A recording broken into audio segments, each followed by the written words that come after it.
শিখর থেকে একে একে খসে পড়ছে তারা। গহ্বরের দিকে যেতে যেতে জিজ্ঞেস করছে, বলো কেন, কেন অসময়ে আমাদের এই বিনাশ? জানতে চাইছে শিলায় শিলায় ঝলসে ওঠা স্বর। আমরা কি তবে সত্য ছিলাম না আমাদের শব্দে? আমরা কি স্থির ছিলাম না আমাদের স্পন্দে? আমরা কি অনুগত ছিলাম না আমাদের স্বপ্নে?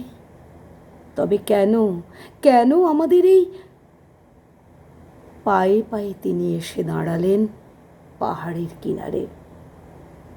বললেন, শোনো, ছোট ছোট সফলতায় অন্ধ তোমরা সকলেই ছিলে নিজের ভিতরে রুদ্ধ। সকলের দিকে একে একে আঙুল তুলে তিনি বললেন, তুমি ভেবেছিলে তুমি যতটুকু জানো তার চেয়ে বেশি কোনো জ্ঞান নেই, আর তুমিই পরম, আর সমস্ত পূর্ণতা এসে তোমাতেই মেশে ভেবেছিলে। ভেবেছিলে নিমেষেই জিতে নেবে ধনধান্যে অবোধ পৃথিবী।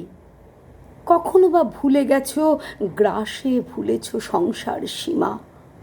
আর তুমি, যদিও তোমাকে আমরা আমাদের সকলেরই জানি, লালন করেছ তবু গোপন, গোপন, অতি গোপন, তত কিছু গোপনও না, লোল পক্ষপাত।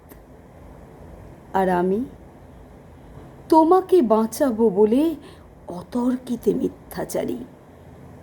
বুঝি তোমরা কেউ জানোনি যে বহুদিন আগে তোমরা মৃত।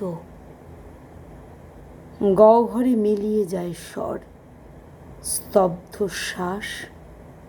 তারপর তিনি ফিরে তাকালেন আমাদের দিকে, বললেন, এবার আসুন 1 শতাব্দী আমরা নীরব হয়ে দাঁড়াই।